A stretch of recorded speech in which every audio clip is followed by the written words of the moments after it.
The British Columbia Institute of Technology acknowledges that our campuses are located on the unceded traditional territories of the Coast Salish nations of Musqueam, Squamish, and Tsleil-Waututh. Good morning. My name is Sophie Hansen, and these are your morning updates to 10 o'clock. U.S. Secretary of State Antony Blinken says changes need to be made with Israel's security forces after an American-Turkish woman was killed while demonstrating in the West Bank. Speaking to reporters in London, Blinken says that this is a serious issue and the U.S. plans to raise it with Israel. Israel's military says it's likely that the 26-year-old Aishinor SGAG was hit indirectly and unintentionally by Israeli gunfire. Our producer Spencer Pomeroy has more. 2 eyewitnesses say the activist posed no threat when she was shot and killed. More to come today. A hospital in Britain is facing an inquiry into the deaths of 7 babies. Also, an update on the Handy Dart rally in New Westminster. The U.S. and Britain have accused Iran of supplying short-range ballistic missiles to Russia to use in the war in Ukraine and say they will take measures to punish those involved.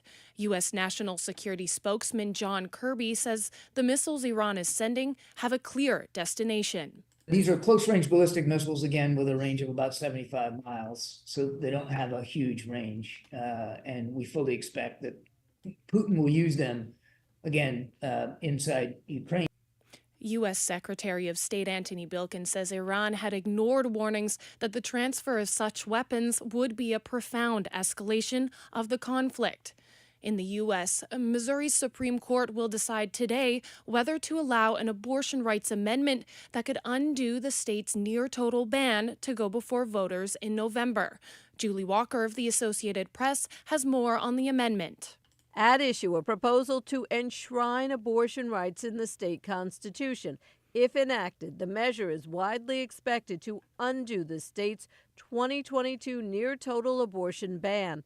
The proposal had been slated for the November ballot, but the Republican Secretary of State decertified the measure Monday, removing it from the ballot himself following a county circuit judge's ruling Friday that sided with abortion opponents and several Republican lawmakers who sought to have the amendment taken off the ballot.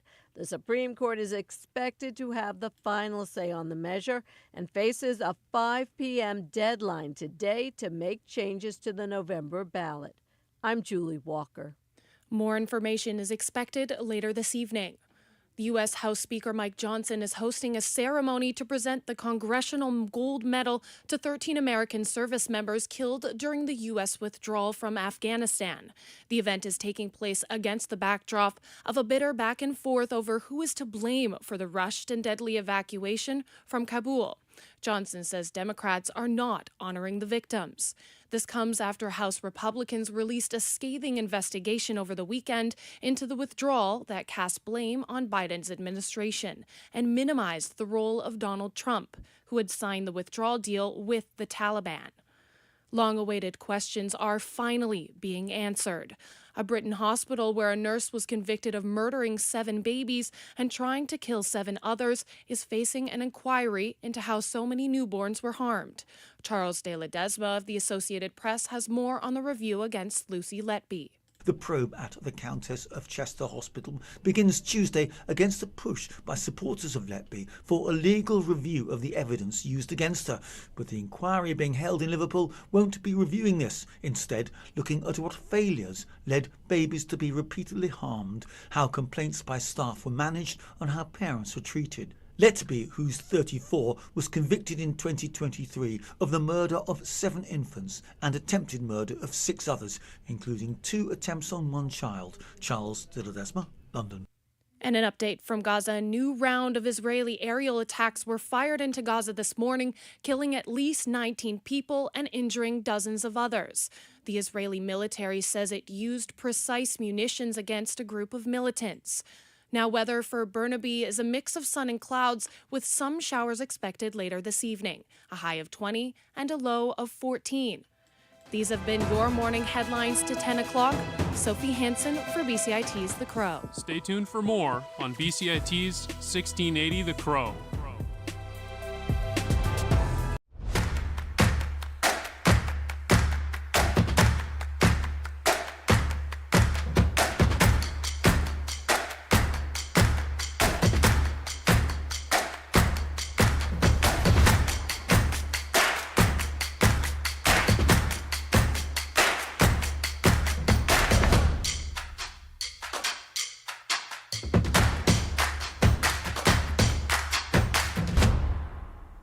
Everything is changing to digital. Everything is online. People aren't just waiting for the 6 o'clock news anymore. People want their news right now. They want to be able to go onto their smartphone, onto the internet, and see the news that they want to see.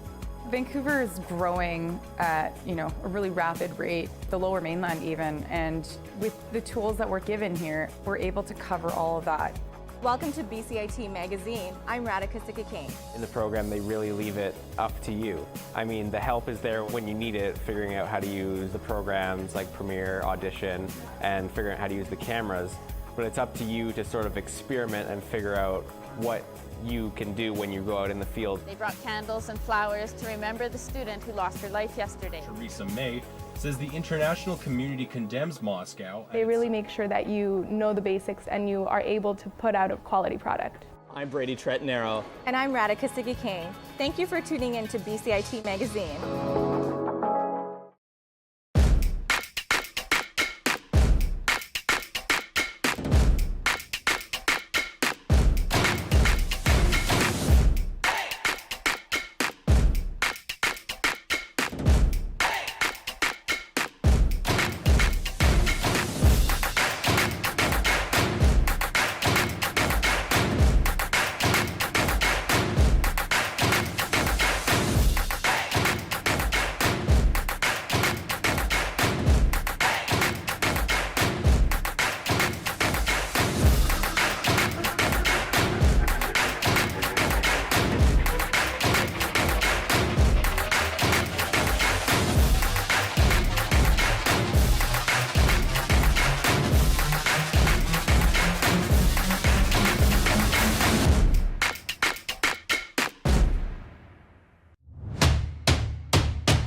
Good morning. Lately, have you been wondering who will be there to read your update? Well, it's me, Nicholas Hauka with Sports to 1010.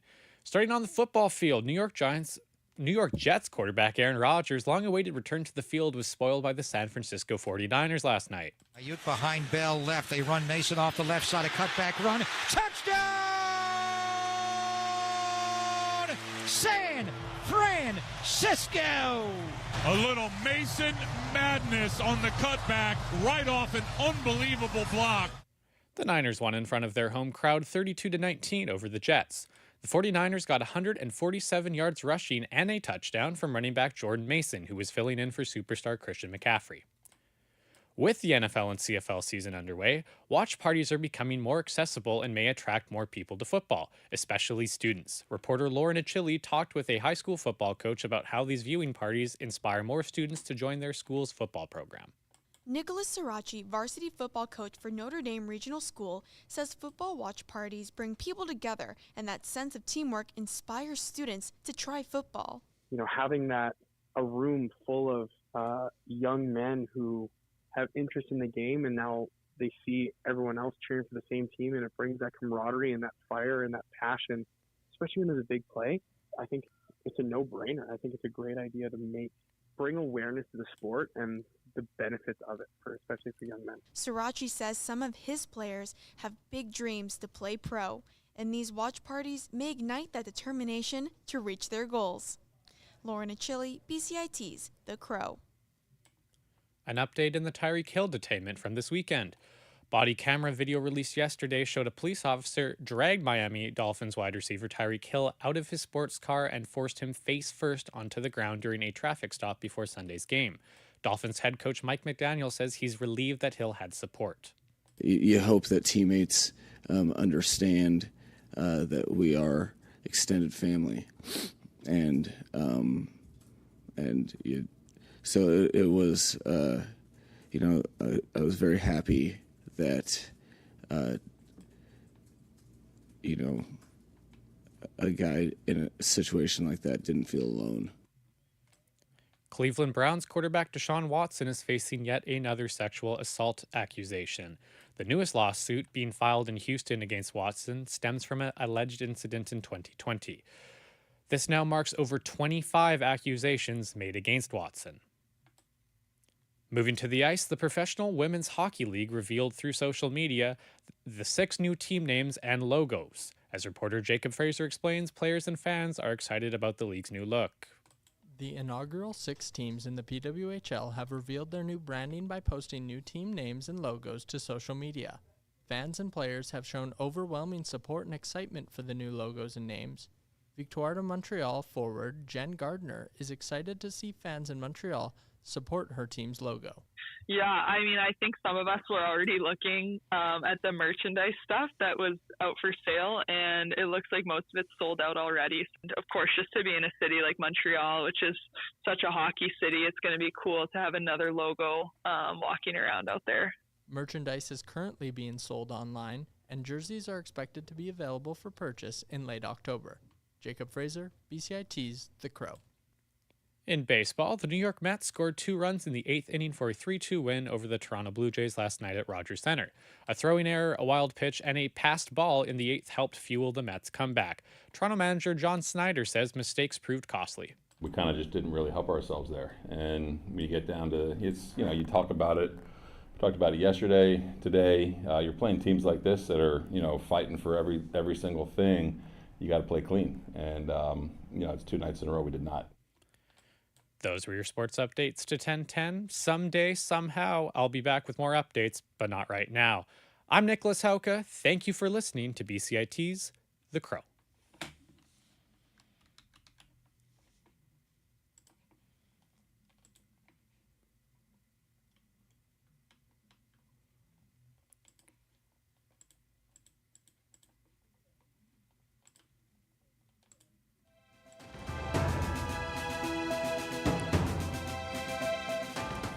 Stay tuned for more on BCIT's 1680 The Crow.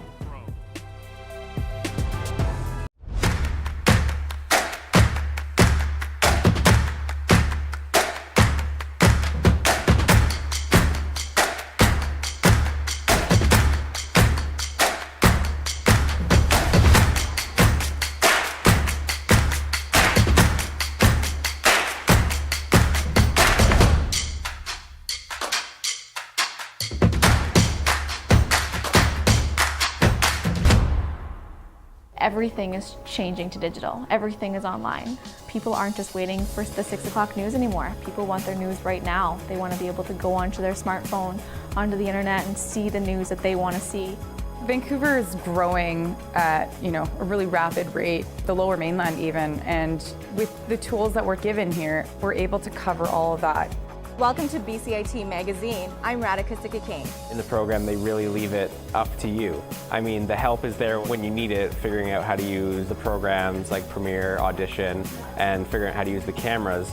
But it's up to you to sort of experiment and figure out what you can do when you go out in the field. They brought candles and flowers to remember the student who lost her life yesterday. Theresa May says the international community condemns Moscow. They really make sure that you know the basics and you are able to put out a quality product. I'm Brady Tretanero. And I'm Radhika Sikakane. Thank you for tuning in to BCIT Magazine.